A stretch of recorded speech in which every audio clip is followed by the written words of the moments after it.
Somewhere right now, someone less capable than you is winning, not because they're smarter, not because they've earned it, because they look certain, and certainty is what the world actually responds to. They speak without the pause you can't seem to shake. They move like they've already decided they deserve the room, and the room believes them, not because they proved anything, but because hesitation reads as absence, and absence gets overlooked in favor of whoever showed up sounding sure.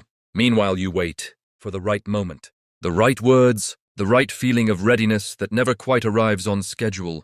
And while you wait, someone with half your ability takes the opportunity that was, by every reasonable measure, supposed to be yours. Confidence isn't a personality trait handed to a lucky few at birth.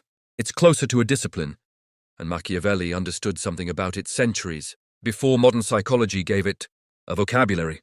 Boldness moves people forward, regardless of whether the skill underneath it has caught up yet, while hesitation holds even genuinely brilliant people in place indefinitely. Power, in his account, rarely goes to whoever is objectively best. It goes to whoever appears most certain of their claim to it.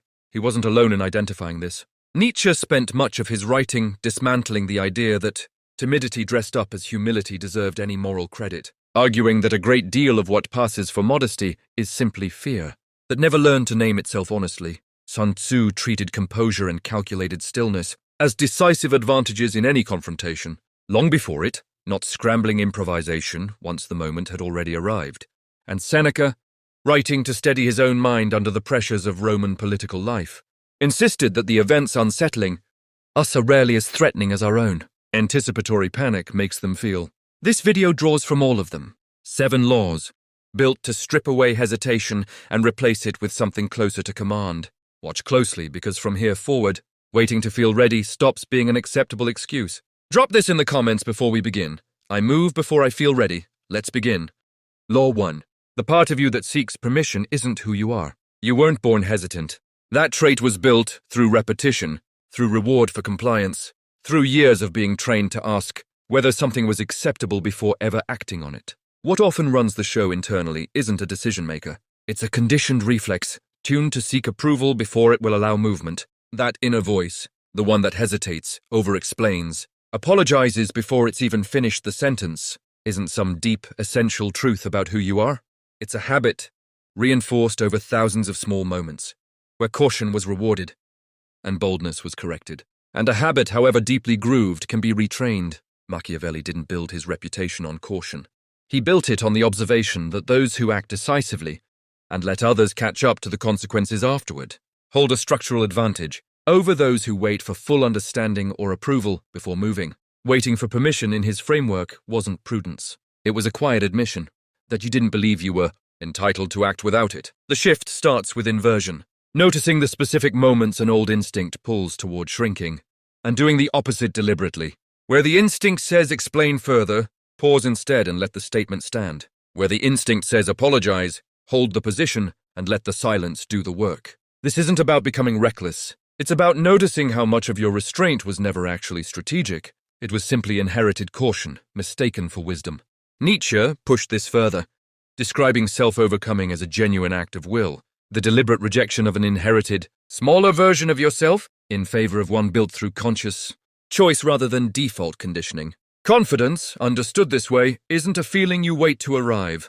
It's an identity, assembled through the specific, repeated choice to act as the person you intend to become, rather than the person old habits have kept you as. None of this requires becoming unkind. It requires becoming precise, measured, deliberate, no longer governed by a reflex that begs to be liked before it's willing to act.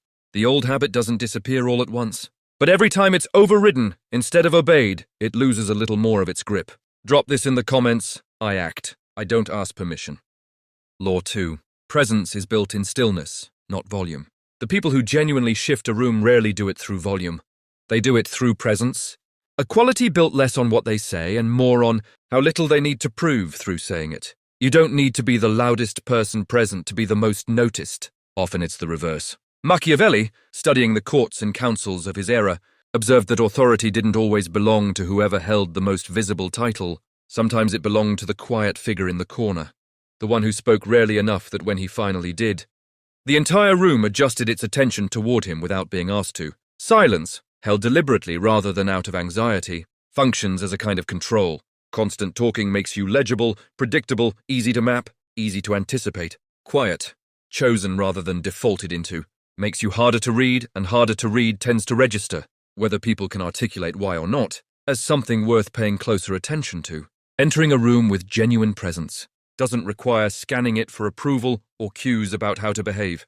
It requires observing calmly, absorbing information while others rush to prove themselves, and moving at a pace that signals you're not auditioning for anyone's attention. Sun Tzu wrote about the advantage held by the side that appears unhurried and unbothered, not because it lacks urgency internally, but because visible urgency gives an opponent information they can use while calm withholds it. Most people move faster and talk more than they realize, largely because some part of them is still performing for judgment. They haven't stopped anticipating. Moving as though the room is already yours changes the register of every interaction inside it. You stop speaking to impress and start speaking to conclude, and people respond to that shift even when they can't name exactly what changed. Letting others speak first, rather than rushing to fill silence, has a strategic benefit too. The first person to speak in most exchanges reveals something about what they want or fear, and that information is worth having before you commit to a position of your own. Drop this in the comments. My presence speaks before I do. Law 3. Speak like a conclusion, not a question. Words function as more than sound. They carry weight, or they don't, depending almost entirely on how they're delivered, and most people, without realizing it, speak as though they're requesting permission simply to exist in the conversation. You can hear it instantly. The upward inflection at the end of a statement that turns it into an unintended question. The reflexive qualifiers, I think, maybe, I'm not totally sure, inserted before an idea has even been given the chance to land on its own. That isn't humility. It's a form of self-undermining most people don't notice they're doing. Machiavelli's writing on rhetoric and persuasion returns often to a related point. Influence rarely comes purely from the content of what's said. It comes from the certainty with which it's delivered, because people, far more often than they'd admit, respond to conviction rather than to evidence. Sound certain, and the certainty itself becomes the argument. Hesitate. And the hesitation becomes the reason to discount whatever's actually being said. A voice built for authority tends to be slower, calmer, and more final. Statements delivered as though they aren't open for negotiation, because the speaker has already done the negotiating internally before choosing to speak at all. It doesn't require expertise in the room's specific subject to command attention this way. Certainty of delivery frequently outweighs certainty of content in how people actually respond. Speaking less, and meaning more when you do, protects this effect. Every additional sentence is another opportunity to be decoded, challenged, or simply tuned out. Removing the habitual softeners, I could be wrong.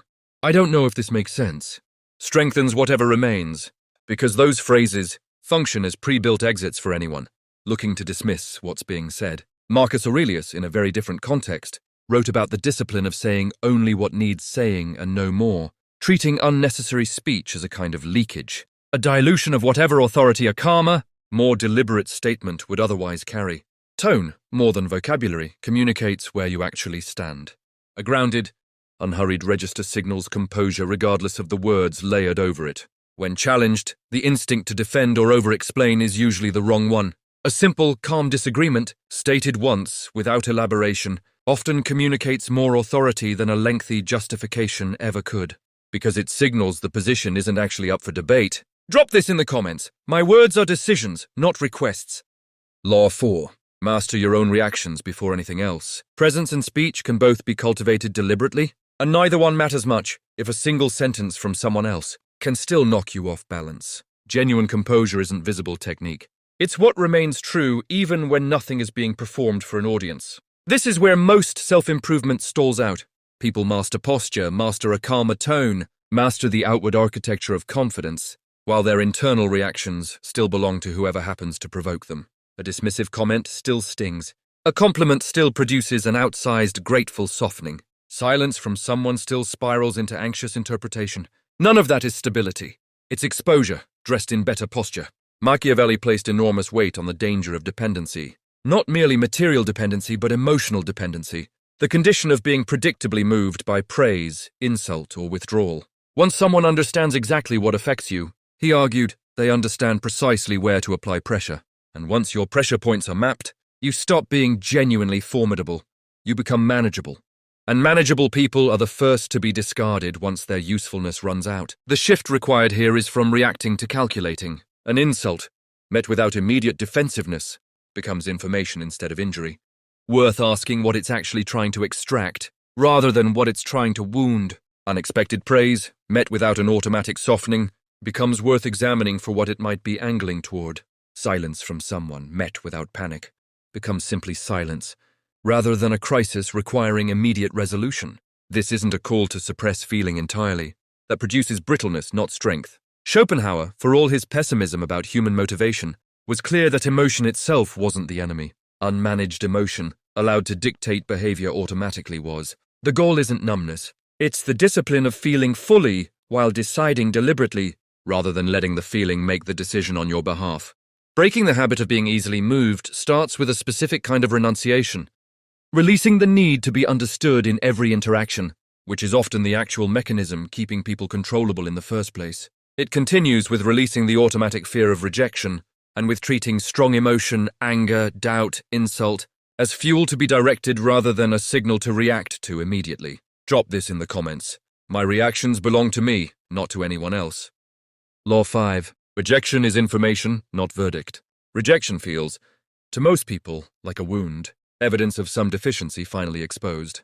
It's worth reframing entirely, because what it actually communicates has very little to do with your worth and quite a lot to do with someone else's current position. People generally decline what they believe they can survive without. If someone said no, that's not a verdict on your value. It's information about what they currently believe they can afford to lose. Understanding that distinction changes what rejection actually is, not an insult, but data about where you stand, relative to someone else's priorities in this particular moment, which is a very different, far less permanent thing. The instinct to visibly react to rejection is usually the costliest part of the entire experience. Machiavelli's writing on how to handle those who've wronged you carries a related principle, that the response to any slight should be measured against its actual scale, not amplified emotionally beyond what the situation warrants. Overreacting to a rejection gives it more power than the moment itself actually carries. Composure, held through the discomfort, denies it that power. There's a strategic value in simply withdrawing presence rather than explaining or pleading for reconsideration. Absence, especially where presence had previously been assumed, tends to be felt more sharply than any argument could land. Vanishing without an emotional scene isn't coldness for its own sake.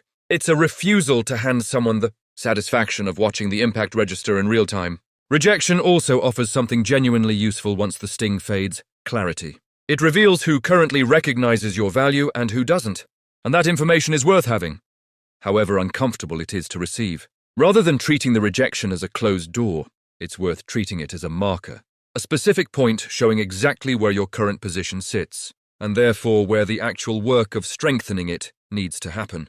Gracián, writing on the discipline of self-command centuries after Machiavelli, argued that a wise person never lets an external verdict dictate their internal state, that true resilience comes from an inner sense of worth, stable, enough that it doesn't require external confirmation to hold steady. Rejection, held with that kind of internal stability, stops being a wound and becomes simply a data point in a much longer trajectory. Drop this in the comments. Rejection tells me where I stand, nothing more. Law 6. Scarcity of access is a form of strength. Availability, offered constantly and without discretion, quietly erodes the very value it's meant to demonstrate. The instinct to be endlessly present for everyone feels generous.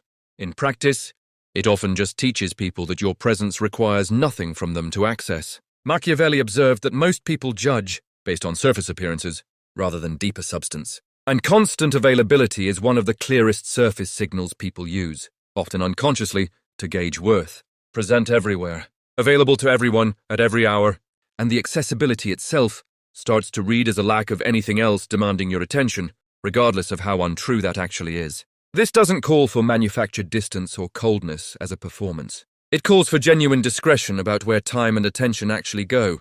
Presence given selectively, rather than automatically, carries weight precisely because it isn't guaranteed. When people have to wonder, even slightly, whether your attention will be there, the moments it actually is register far more than constant, assumed availability ever could. Sun Tzu treated unpredictability as a genuine strategic advantage.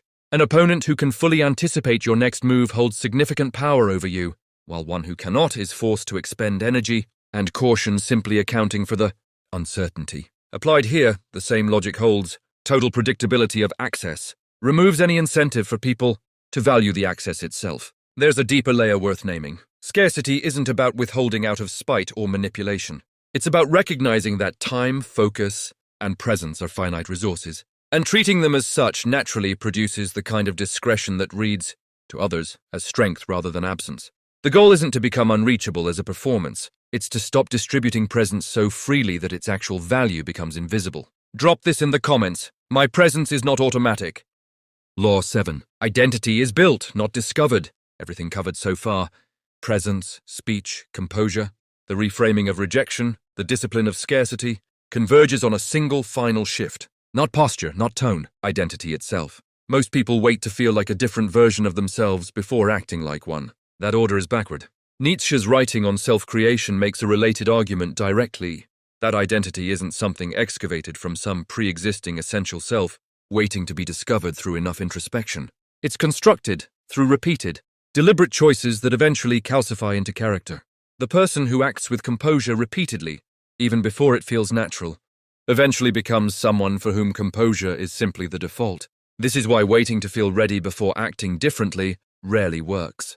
The feeling tends to follow the action, not precede it. Every moment spent choosing stillness over reactivity, choosing a measured statement over an anxious explanation, choosing calculated absence over pleading presence, is a small deposit toward an identity that eventually stops requiring conscious effort to maintain. Marcus Aurelius approached something similar from the discipline of daily practice. The idea that character isn't revealed in a single dramatic moment, but built through the accumulation of 1,000 smaller, unwitnessed choices, each one either reinforcing an old pattern or establishing a new one. There's no single instant where transformation completes. There's only the compounding effect of consistently choosing the more deliberate response over the reflexive one.